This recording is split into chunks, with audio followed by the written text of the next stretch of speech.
So welcome to part 2 of our coding session where we are writing a basic router system using Node. We have already built most of our script and so far we are able to handle GET requests. Let's continue building this project to add POST request handlers as well. Now POST works differently from GET. In the case of POST, data travels in the body of the POST request. This data could be anything from simple text to large files that a user is trying to upload. Therefore, data doesn't come in instantly, but rather it comes in as chunks or discrete packets. You have to collate and combine these chunks as they flow into the final set of data that the user has sent at the end of the process. Therefore, as data starts to flow in, Node.js fires events. An event is like a flag or a signal that the JavaScript event loop mechanism raises for a particular situation, and you need to have an event listener to be able to listen to that signal and do something about it. So, for instance, when you click on a button or an image on a web page, you can have JavaScript throw an event called click, which we can intercept and perform a task like running a function.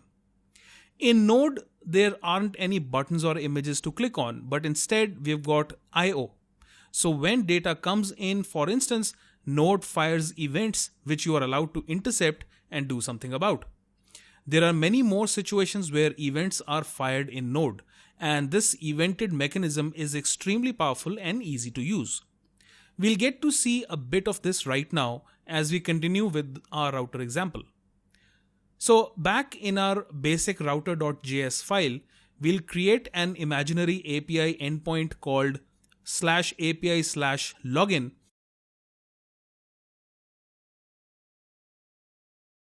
and in its route handler function, we'll first create a variable called body. Think of this variable like a bucket where we'll keep pouring in the data as it flows in from the user. At the end of the process, we'll use the data in this bucket as needed. We'll set this to an empty string for now. Next, using a method called on, we'll create our first event listener method. This method is attached to the request object for obvious reasons. It will listen for a specific event called data that Node fires up time and again as data packets flow in from the user making a POST request. Using the data variable in the callback function, we get access to those tiny individual packets or chunks of data every time the data event is fired. This is when we'll simply add these chunks to our bucket, aka the body variable. At this point, you might want to understand that we are storing all this data in memory and not on disk, since a variable like body exists in memory. Simple enough, isn't it? Alright. Just like the data event, we've got an event called end which Node.js fires when the entire set of data has flowed in. So this event could take up a while to fire, especially in the case of large files being uploaded by the user to this route. When this event fires, we want to end the response by using the res.end method as well. So let's use console.log to see what our body variable contains after we make a POST request to this route. For simulating a simple form submission and generally for testing APIs, we'll use Postman, a free Google Chrome app that you can install by going to the Chrome extensions page from within the Chrome browser. Postman lets you create and observe all kinds of HTTP requests like get, post, put, delete, and more. So let me change the type of request that we want to make to POST, and in the address bar here, I'll type out my route like so.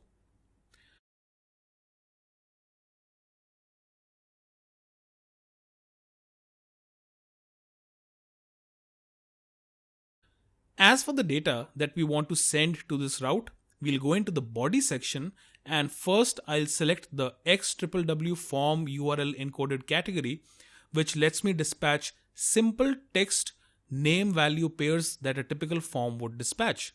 This particular type of encoding format creates name value pair strings that are joined together by an ampersand. much like how we had URL parameters in the case of getRoutes. Then this one string containing name value pairs is put into the body of the message and sent to the server. So considering the fact that our route is an endpoint where a hypothetical login form would send the username and password that a user enters, I'll create two name value pairs, one each for username and password, like so.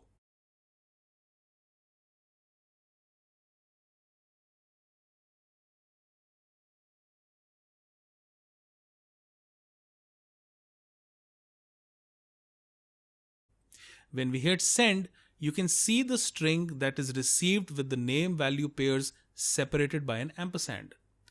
To extract this out from this query string format and into usable elements, we'll use another helper module that ships with Node called queryString.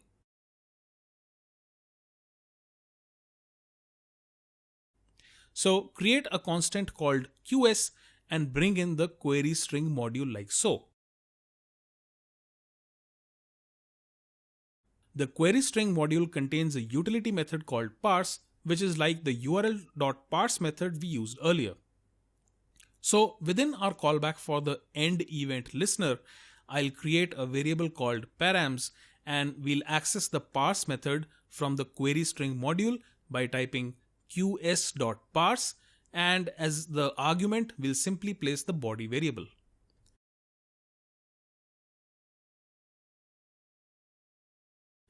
Now you can easily access the extracted named pairs by accessing the params object and accessing the name of the entity you wish to use, like so.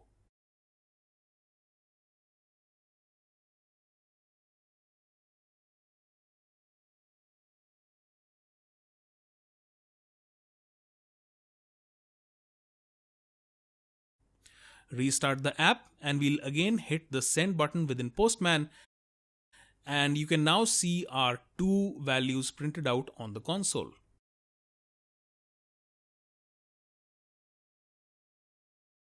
So to oversimplify, this would be the kind of place where you would query your user's database to see if a user with these credentials exists or not. If so, you'll probably want to fetch some user related data and send it across to your single page app, or do something else that relates to accessing an authenticated section in your app.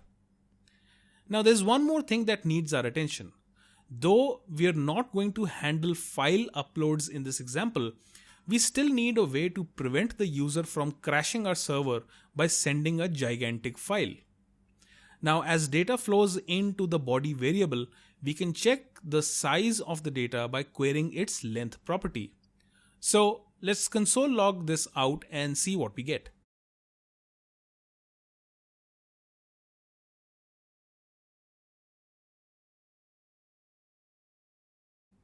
In Postman, change the type of body from the XWW encoded form to binary, since we are going to try and upload an image. Use the file picker to select a file such as an image and hit send. You can see the length values in bytes on the console as the file data reaches the server. So let's cap the upload limit for this route to 2 MB per request. For this, use an if statement to check and see if the body.length, that is the size of the data that has been accumulated on the server, is greater than this number or not. This number denotes 2 MB in bytes, which is essentially 2 into 1024 into 1024. Now, if the size of the data in the body variable does exceed this value, then we want to return a 413, which is used to signal the browser that the payload sent was too large to accept.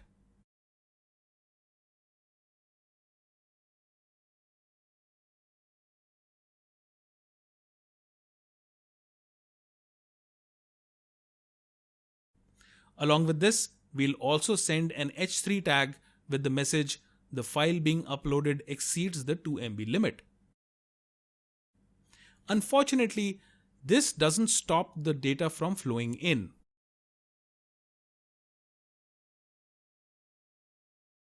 So we'll have to use the request.connection.destroy method to sever this particular request to stop the inflow of data.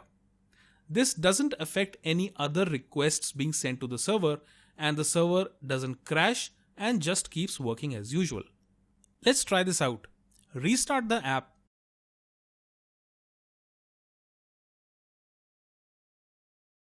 And within Postman, I'm going to reselect the file as well.